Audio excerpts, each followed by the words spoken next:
Good morning students. कल हम Thomas Hobbes की बात कर रहे थे। Thomas Hobbes very interesting thinker, very interesting. थोड़ा पढ़ के देखेंगे तो आपको बड़ा अच्छा लगेगा। आरंभ में हमें ये लगता है हॉब्स एक निरंकुशवादी विचारक है, परंतु हॉब्स निरंकुशवादी विचारक नहीं है। हॉब्स पूरी तरह से व्यक्तिवादी विचारक है। आज हम हॉब्स की प्राकृतिक अधिकार, प्राकृतिक कानून के बारे में बात करेंगे।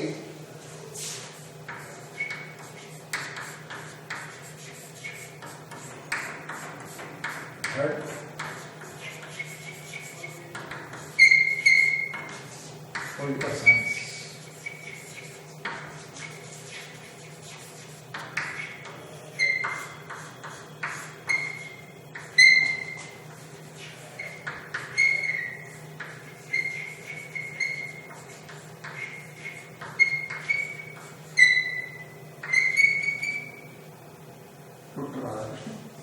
थॉमस हॉब्स की बात कर रहे हैं।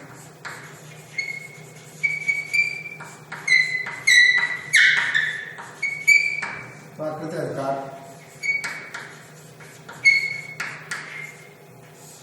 प्राकृतिक अधिकार एवं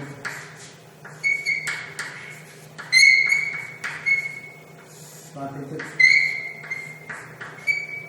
कानून, प्राकृतिक अधिकार एवं प्राकृतिक कानून की हम बात करते हैं। हॉब्स के अंदर जो प्राकृतिक अवस्था जो आपको बताई गई थी, प्राकृतिक अवस्था थी वो एक कंटिन्यूस बार की स्थिति थी, जो आपकी स्टेट ऑफ नेचर थी। स्टेट ऑफ नेचर थी, कैसे नेचर थी? कंटिन्यूस बार की स्थिति थी।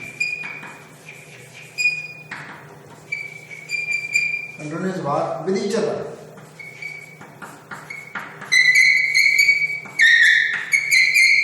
समाज का हर व्यक्ति एक दूसरे के साथ युद्ध कर रहा था, निरंतर युद्ध की स्थिति थी, निरंतर संघर्ष की स्थिति बनी हुई थी। इस अवस्था में प्राकृतिक अधिकार और प्राकृतिक कानून, प्राकृतिक अधिकार और प्राकृतिक कानून की हम बात करते हैं। हॉब्स के अनुसार प्राकृतिक अधिकार वे अधिकार हैं अपने जीवन के संरक्षण के लिए मनुष्य को कोई भी कार्य करने की स्वतंत्रता होना है। वो अपने जीवन को बनाए रखने के लिए किसी को लूटने, पीटने, जान से मार डालने की पूरी स्वतंत्रता रखता है।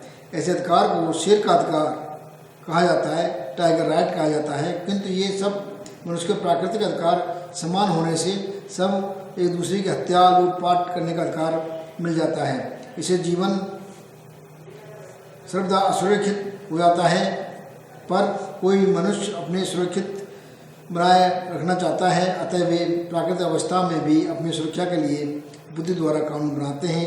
वो प्राकृतिक कानून कहलाते हैं। हॉब्स के अनुसार प्राकृतिक अधिकार, प्राकृतिक कानून में बड़ा अंतर है। प्राकृतिक अधिकार का अर्थ है प्रत्येक मनुष्य को आत्मरक्षा हेतु आवश्यक समस्त कार्यों को करने की स्वतंत्रता है। प्राकृतिक कानून की धारणा इससे भिन्न है। इसके द्वारा मनुष्य को ऐसे कार्य करने से रोका जाता है जो उसकी सबसे प्रबल इच्छा, प्राण सुरक्षा के लिए घातक हो। प्राकृतिक अधिकार से स्वतंत्रता का आभास होता है और प्राकृतिक कानून से दायित्व का आभास होता है। हॉब्स ने अपनी पुस्तक लेवियथन में विभिन्न प्रकार के 19 प्राकृतिक कानून बनाए हैं, जिनमें 3 अत्यधिक महत्वपूर्ण हैं। उनमें प्रथम कानून यह है, प्रत्येक व्यक्ति शांति की खोज करे, शांति से रहे और शांति की स्थापना से ही हिंसा जनित मृत्यु से छुटकारा मिल सकता है। वह उसकी सबसे प्रबल इच्छा होती है।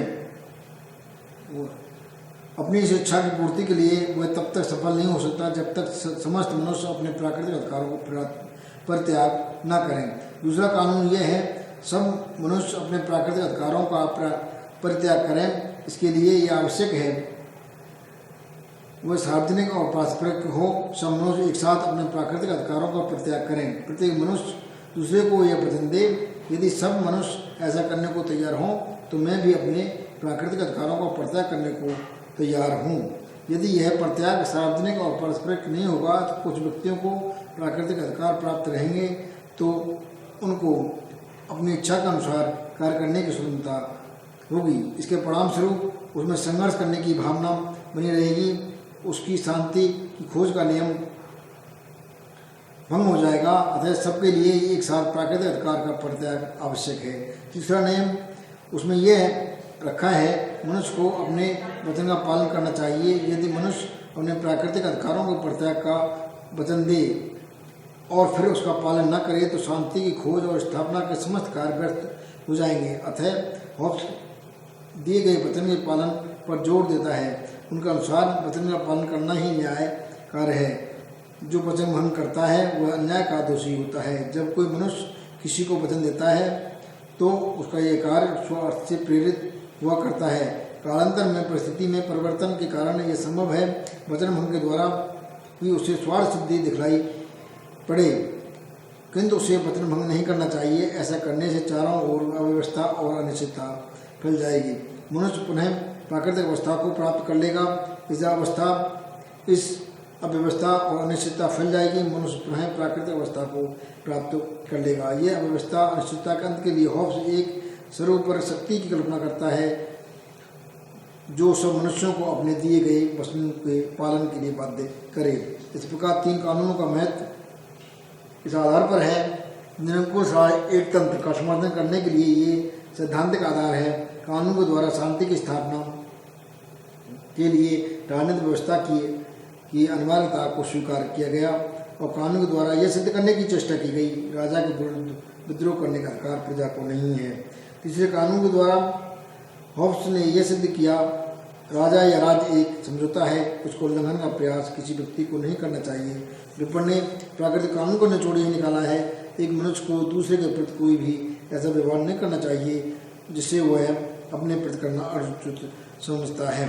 इस प्रकार ये मान सकते हैं हॉब्स ने 19 प्राकृतिक कानूनों की बात की है और उसमें मनुष्य ने 19 प्राकृतिक कानून की बात की है। नेचुरल लॉ जो आपकी 19 नेचुरल लॉ की बात की गई है। इसमें सेल्फ डिफेंस आत्मरक्षा की बात की गई है और सेल्फ डिफेंस की बात की गई है। सेल्फ डिफेंस की बात की गई है। यहाँ पर एक क्योंकि हर व्यक्ति की जो इच्छा है, लास्ट जो अंतिम इच्छा है वो सबकी ये है कि एक शांति की स्थापना होनी चाहिए। यहाँ पर ज़्यादा एक शांति की स्थापना करने की बात करते हैं। सबके जीवन असुरक्षित है, इसलिए एक शक्तिशाली राजतंत्र की स्थापना करने का प्रयास करते हैं। यहाँ पर ये छोटा सा टॉपिक हुआ प्राकृतिक अधिकार। प्राकृतिक अवस्था में कल बता चुका हूँ। प्राकृतिक अधिकार और कानून की बात आज हमने की है। इसके बाद हम मानव स्वभाव की बात करते हैं। अब इसको फिनिश करते हैं।